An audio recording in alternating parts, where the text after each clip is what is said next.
어제 말씀 13장에서부터 이어온 이스라엘과 이 블레셋 상황, 이 대치 상황 가운데서 승기를 이스라엘로 가져오게 되는 사건이 오늘 14장 말씀에서 일어나게 됩니다.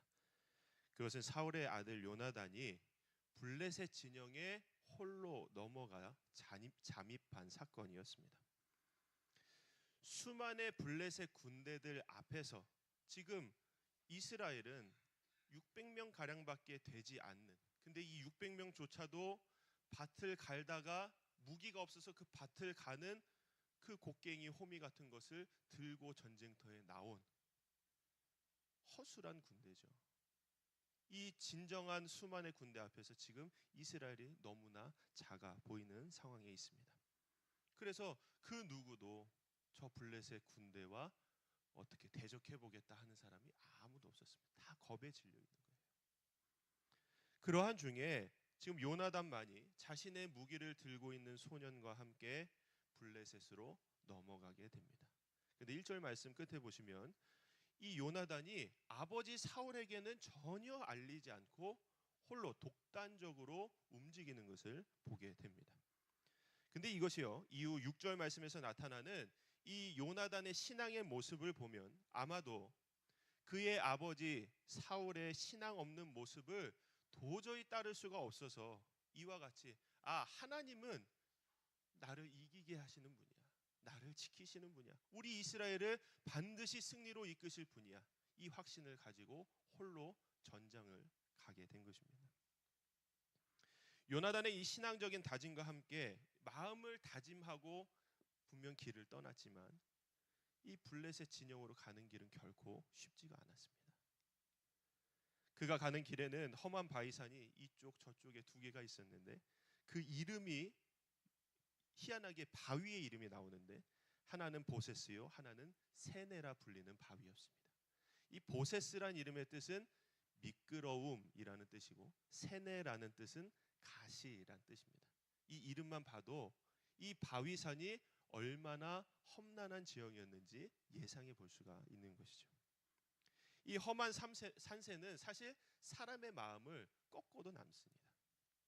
이 충분히 꺾일 수도 있었던 요나단의 마음이 6절 말씀에서 이렇게 고백하면서 위기를 넘깁니다. 6절 말씀 함께 보도록 하겠습니다. 요나단이 자기의 무기를 든 소년에게 이르되 우리가 이 할례 받지 않은 자들에게로 건너가자. 여호와께서 우리를 위하여 일하실까 하노라.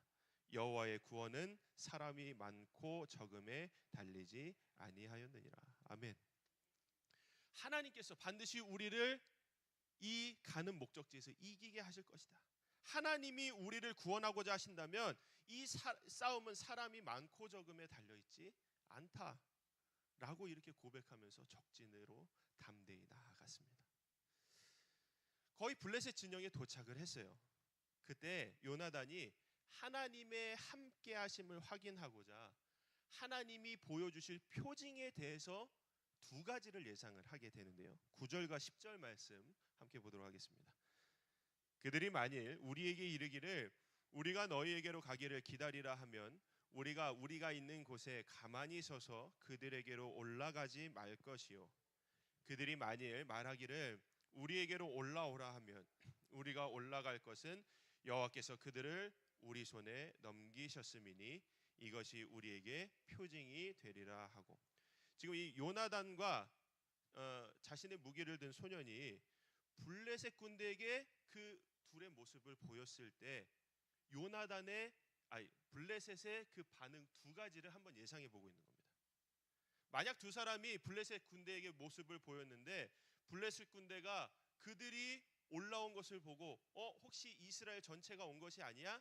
하고 자신들이 이 이스라엘 군대에게 다가가려 하면은 더 이상 올라가지 않을 것이고, 반대로 이 둘만 올라온 것을 보고 업신여겨서 올라와 봐라 라고 하면 이것이 바로 하나님께서 우리에게, 우리 두 사람에게 이 블레셋 군대를 맡기신 것이다 라고 그 표징을 예상해 보는 것이죠. 그리고 그들이 블레셋 사람들 앞에서 모습을 딱 보였더니 블레셋 사람들이 이렇게 얘기를 하는 겁니다. 너에게 보여줄 것이 있으니 이리로 올라와 보라. 요나단이 예상한 대로 하나님이 블레셋을 요나단 손에 맡기신 겁니다. 그래서 요나단은 하나님께서 나에게 응답하셨구나. 곧장 블레셋 진영으로 올라갔습니다. 그리고 요나단이 하나 쳐나가는 게 무려 20명 가량의 군사들을 치게 된 것이죠. 36,000명의 블레셋 대군 앞에, 대군 가운데 이 20명의 군사는 적은 숫자잖아요. 근데 단 20명을 죽였을 뿐인데 블레셋 군대가 요동치기 시작했습니다. 말씀해 보면 땅도 진동한다 말합니다. 지금 20명밖에 죽지 않았는데 블레셋 전체가 위기에 빠진 것처럼 사람들이 우리는 이길 수 없어. 이 전쟁 우리는 이길 수 없어. 저 이스라엘한테 무언가 한 방이 있구나. 우리는 이길 수 없다. 다 요동치는 것이죠. 하나님을 전적으로 의지했던 요나단을 통해서 하나님의 일하심이 나타나게 된 것입니다. 그런데요, 이 15절 말씀 마지막 부분에 큰 떨림이라는 말씀에 각주가 하나 달려 있습니다. 그 각주 맨 밑에 보시면 뭐라고 되어 있죠? 하나님이 떨리게 하심이었더라. 이 블레셋 군대의 떨림이요, 그 20명이 죽은 것 때문이 아니라 하나님의 그들의 마음을 요동치게 해서 그들 스스로가 무너지게, 내부서부터 무너지게 하나님이 만드셨다. 지금 얘기를 하고 있는 것입니다. 사울과 이스라엘 사람들은 눈에 보이는 블레셋 군대에 떨었지만 하나님을 의지했던 요나단을 통해서는 반대로 블레셋 군대가 두려워 떨게 된 것입니다. 지금 멀리서 보기에도 저 블레셋 진영이 어수선한 것이 보여집니다. 사울은 어찌된 영문인지 알지 못해서 혹시 우리 중에 누가 가서 저 블레셋을 저 상태로 만든 것은 아닌가 인원을 점호하는데 이 요나단과 무기 든 소년만 두 사람이 빠지게 된 것이죠. 사울은 지금이 기회다라고 생각하고 당시의 제사장이었던 아히야에게 하나님의 궤를 가져오라고 명령을 했습니다.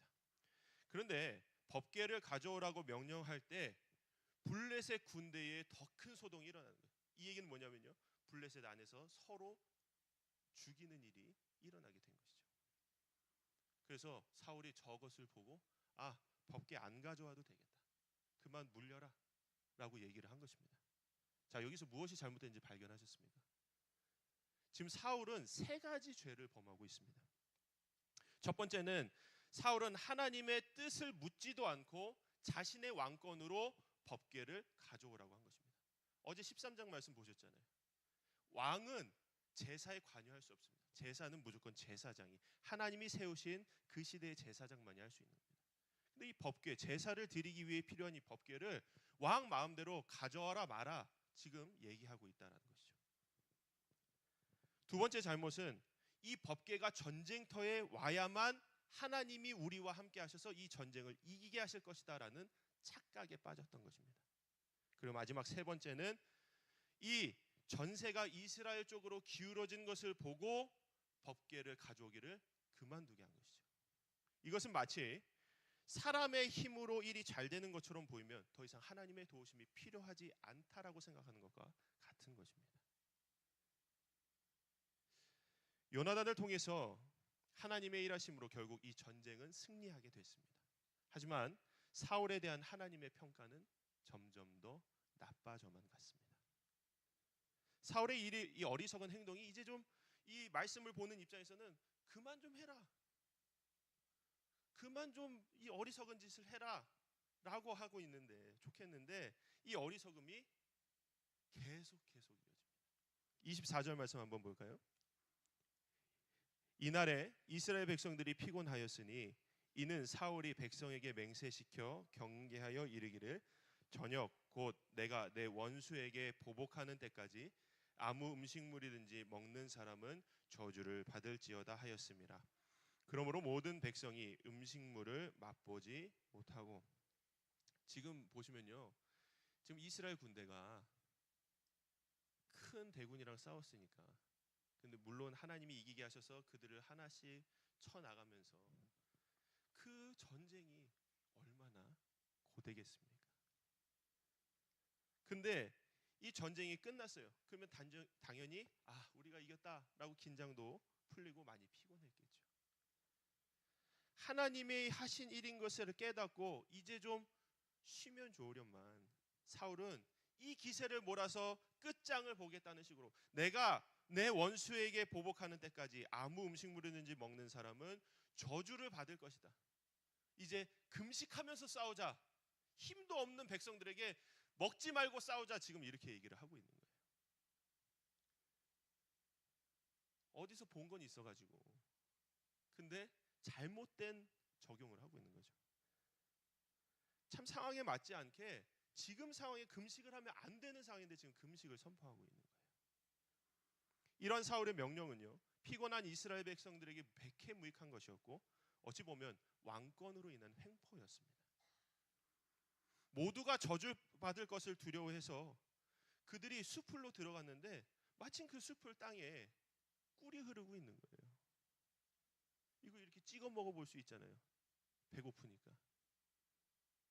근데 아무도 저주받을까봐 두려워서 그 흔히 흐르는 꿀조차도 아무도 먹지 않았습니다. 그런데 이들 중에 왕의 명령을 듣지 못한 한 사람이 있었습니다. 그가 바로 요나단입니다. 요나단이 군사들이 모여있는 숲으로 들어갔어요. 요나단도 배가 얼마나 고프겠어요. 먼저 적진으로 가서 먼저 한 일이 있는데 얼마나 배가 고프겠어요. 근데 숲으로 들어갔는데 땅에 꿀이 흐르잖아요. 이게 웬 떡이야 하고 자기가 가지고 있는 지팡이로 푹 떠서 한 입 먹었습니다. 근데 그 한 입 먹은 게 눈에 생기가 돌게 하는 거죠. 우리가 흔히 당이 떨어진다 이런 말을 하잖아요. 근데 이게 당뇨병을 가지신 분들한테는 굉장히 죄송한 말씀인데 우리가 극심한 피로를 느끼면은 마치 당뇨를 앓고 있는 사람들처럼 갑자기 정신이 혼미해지는 때가 있습니다. 그럴 때 단 거, 단 초콜릿 하나 딱 먹으면 어떻죠? 갑자기 정신이 번쩍 돌아오면서 눈이 띄어지는 것을 경험하게 되죠. 지금 요나단의 상황이 그런 거예요. 블레셋 진영에서 싸우고 돌아와서 남들보다 더 심한 피로를 느끼는 상황 가운데서 먹은 그 꿀 한 입은 어떤 산의 진미보다 맛있었고 자신의 기력을 회복할 수가 있었습니다. 그런데 이 꿀 한 입이 큰 파장을 불러일으켰습니다. 꿀을 먹은 모습을 본 백성 중에 한 사람이 요나단에게 이렇게 얘기를 합니다. 28절 말씀 함께 보도록 하겠습니다. 그때에 백성 중 한 사람이 말하여 이르되 당신의 부친이 백성에게 맹세하여 엄히 말씀하시기를 오늘 음식물을 먹는 사람은 저주를 받을지어다 하셨나이다. 그러므로 백성이 피곤하였나이다 하니. 지금 왕의 명령을 다른 백성들로부터 전해 듣게 됐어요. 근데요, 요나단이 이 말을 듣고 내가 실수했구나. 혹시 나 저주받는 거 아니야?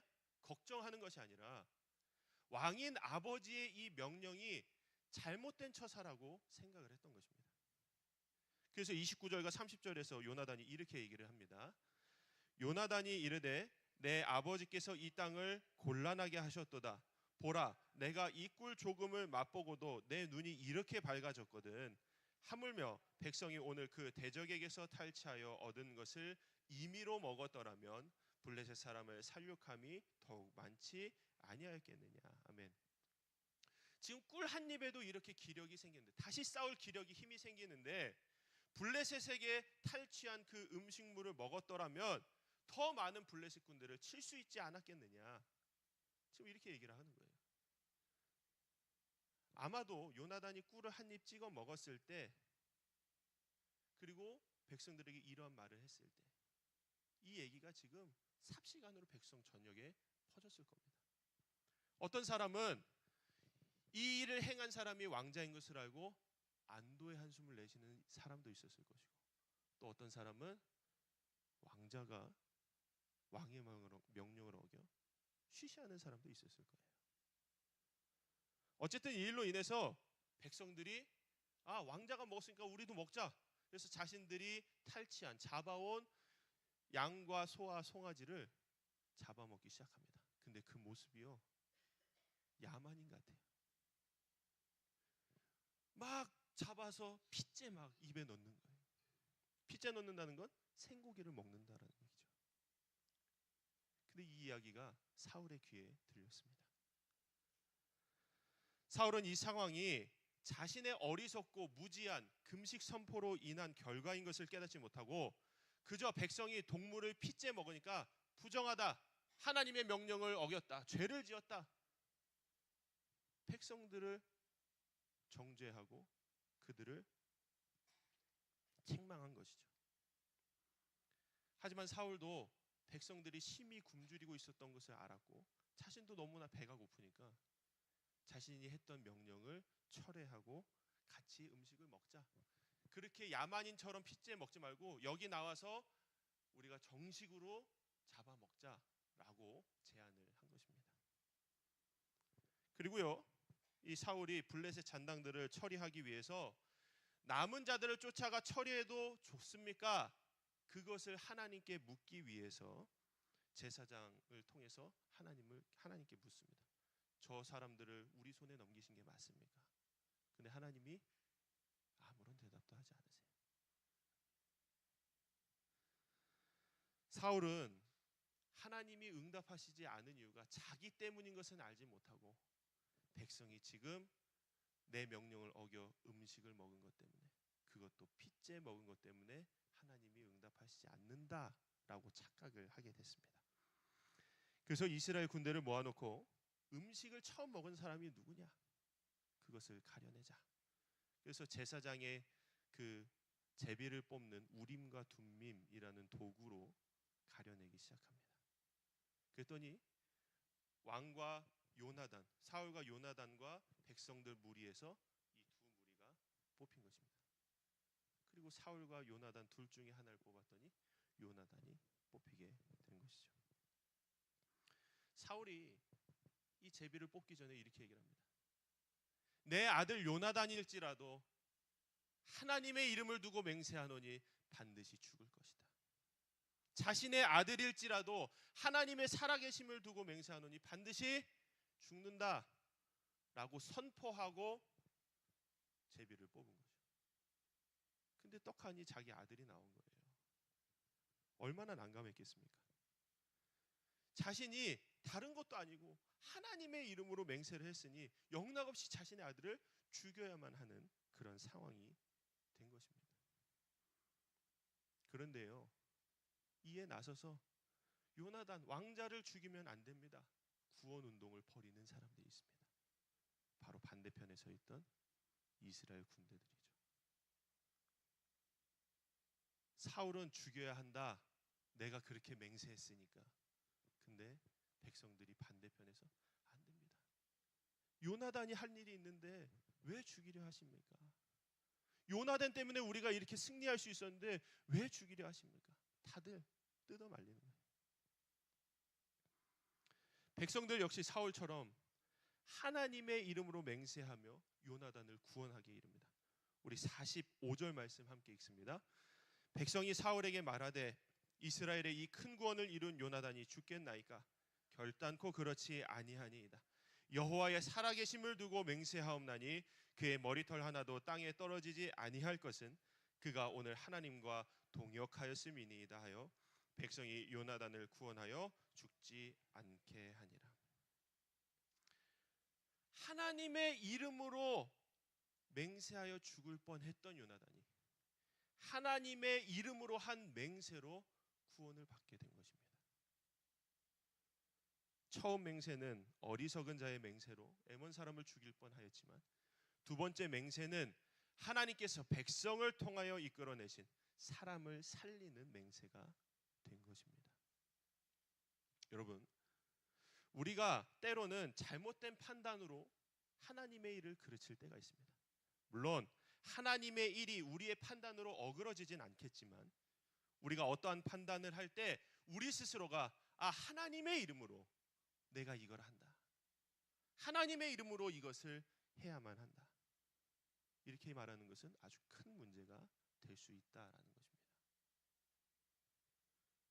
사울처럼 어리석은 자가 하나님의 이름으로 한 맹세가 모든 이스라엘 사람을 공경에 빠뜨렸던 것처럼 하나님의 이름으로 나아갈 때 잘못된 판단을 하지 않기 위해서는, 즉 바른 판단을 하기 위해서는 우리는 바른 신앙을 가지고 있어야만 하는 것입니다.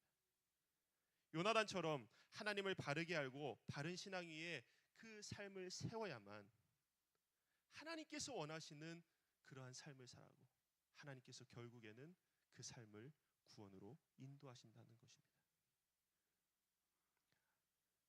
아울러 우리가 하나님이 나와 함께 하시는 이 삶으로서 오늘 하루를 살아가실 때에 우리가 이 죄와의 전투에서, 죄와의 싸움에서 승전구를 울리는 오늘 하루의 모든 시간들이 다 되셨으면